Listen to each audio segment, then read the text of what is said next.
श्री राम कथा की ओर चले।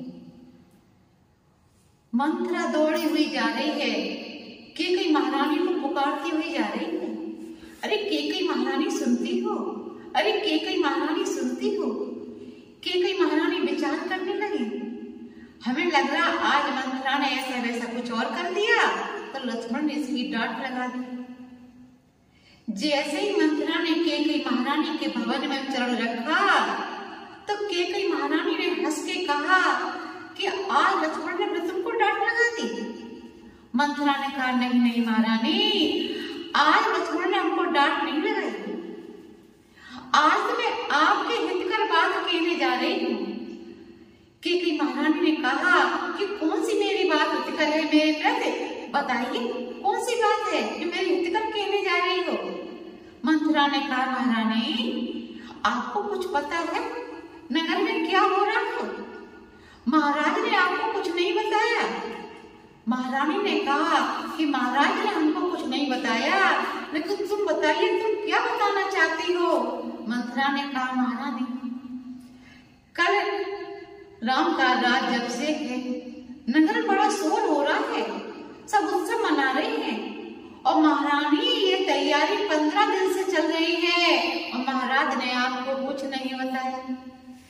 कैकेयी महारानी ने कहा कि महाराज काम में इतने व्यस्त होंगे हमको नहीं बता पाता, लेकिन कल मेरे युवराज राम का राज्याभिषेक है, कल मेरे राम का राज्याभिषेक है। इस प्रकार से कैकेयी महारानी झूमने लगी, नाचने लगी और प्रसन्न हो रही है, आनंदित हो रही है।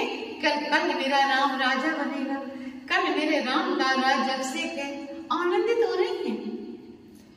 मंथरा ने कैकेयी महारानी का हाथ पकड़ा और कहा कि महारानी आप तो इस प्रकार से प्रसन्न हो रही हो जैसे आपके पुत्र भरत का राज्याभिषेक हो रहा है। कैकेयी महारानी ने कहा कि मुझे भरत से ज्यादा राम प्यारा है, मुझे राम प्रिय है, राम मुझे भरत से ज्यादा प्यारा है और कल मेरे राम का राज्याभिषेक हो रहा है। कैकेयी महारानी का हृदय कितना पावन, कितना पवित्र, किस प्रकार से आनंदित हो रही है। मंथरा ने कहा महारानी पहले मेरी पूरी बात सुनिए, उसके बाद आप नाचिए, झूमिए, जो कुछ करिए, लेकिन पहले मेरी पूरी बात सुन लीजिए। मंथरा ने कहा महारानी आपको कुछ पता है, आपके प्रति जिस कौशल्या महारानी को आप बड़ी बहन के समान समझती हो, वो कौशल्या आपके प्रति षड्यंत्र रच रही है। महारानी देखिए महाराज ने इस प्रकार से अपने वचनों में ले लिया, जबकि महाराज प्रेम आपको जाना करते हैं महारानी, और अपने वचनों में कौशल्या महारानी ने इस प्रकार से लिया है कि देखिए महाराज आपके पुत्र भरत का राज्याभिषेक नहीं कर रहे, और जब आपका पुत्र ननिहाल चला गया तब देखिए कौशल्या महारानी ने किस प्रकार से महाराज को वचनों में लिया और राम का राज्याभिषेक कल महाराज कर रहे हैं। कौशल्या महारानी अपने प्रति कैसा षड्यंत्र रच रही है।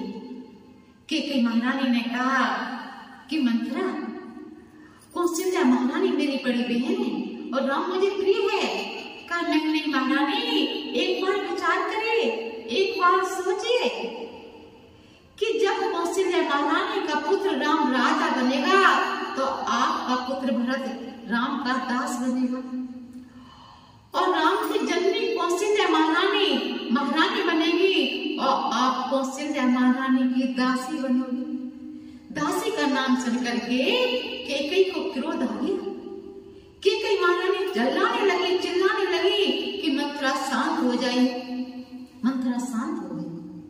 उदाहरण से समझिए, जैसे आपका पुत्र उद्दंडता करके आता है तो कोई शिकायत करने आता है तो उसके सामने आपने आप पुत्र को डांटती हो, मारती भी हो, पीटती भी हो, लेकिन जैसे ही वो चला जाता है वैसे ही आप हंसने लगती हो, तो आपके पुत्र को उद्दंडता करने का बढ़ावा मिल जाता है, आगे चलकर के बड़ी उद्दंडता करता है। यही कैकेयी महारानी ने किया। कैकेयी महारानी डांटने के बाद मंथरा को हंस पड़ी, तो मंथरा को आगे बोलने का मौका मिल गया, बढ़ावा मिल गया। मंथरा ने कहा कैकेयी महारानी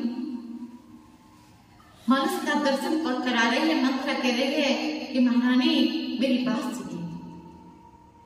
कोई न होए हमें कहानी और चेरी रहूं बनूं नारानी।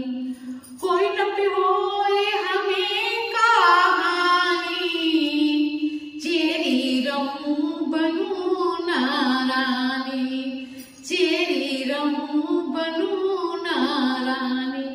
कोई न होए हमें कहानी और चेरी रहूं बनूं नारानी। महारानी चाहे राम राजा बने चाहे भरत राजा बने, मैं तो दासी हूँ, दासी रहूंगी, रानी तो बन नहीं जाऊंगी, महारानी तो बन नहीं जाऊंगी, दासी हूँ, दासी रहूंगी। मैं तो आपकी उठकर बात कहने जा रही हूँ। और महारानी मेरी बात ध्यान से सुनी। जब गुरुदेव ने कहानी सुनाई थी तो वो कहानी आपको याद हो या ना हो, मुझे अच्छी तरह याद है महारानी। कद्रू बिनता की कहानी। कद्रू सर्पों की माँ और बिनता गरुड़ जी की माँ। उस समय गरुड़ जी का जन्म नहीं हुआ था। कद्रू ने बिनता से कहा कि देखिए इंद्र के रथ के अश्वों को देखिए, उनकी पूंछ काली है। बिनता ने कहा नहीं नहीं, पूरे धवल श्वेत हैं, बड़ी सुंदर उनकी कांति लग रही है, पूरे धवल श्वेत हैं। बिनता कद्रू ने कहा नहीं नहीं, उनकी पूंछ काली है। बिनता ने कहा नहीं नहीं, धवल श्वेत है, पूर्ण श्वेत है, बड़ी सुंदर उनकी कांति लग रही है। तो दोनों ने कहा शर्त लग जाए और हारने वाली को जीतने वाली की जीवन भर दासत्ता करनी पड़ेगी। दोनों ने कहा शर्त मंजूर है। रात्रि को जब कद्रू ने अपने सर्प बच्चों से पूछा कि अरे बच्चों देखिए, इंद्र के रथ के जो अश्व हैं वो धवल श्वेत है, क्या उनकी पूंछ काली है? जब सर्प बच्चों ने देखा तो कहा माँ, इंद्र के रथ के जो अश्व हैं वो धवल श्वेत हैं, बड़ी सुंदर उनकी कांति लग रही है। कद्रू के पसीना निकल गया कि अब तो मैं शर्त हार जाऊंगी और मुझे जीवन भर सौत की दासत्ता करनी पड़ेगी। कद्रू करवटें बदलने लगी। कद्रू को निद्रा नहीं आ रही, कद्रू को नींद नहीं आ रही, करवटें बदल रही है कद्रू। अब कद्रू के मन में युक्ति आई। कद्रू ने अपने सर्प बच्चों से कहा कि जाइए, इंद्र के रथ के जो अश्व हैं उनकी पूंछ से जाकर के लिपट जाए। सर्पों ने कहा नहीं मां, ये तो सौतेली मां के साथ अन्याय होगा, ये मैं नहीं करूंगा।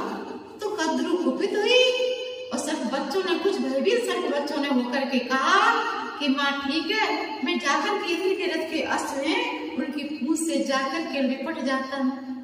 प्रातः हुई, जब देखा तो बिनता के पसीना निकल गया।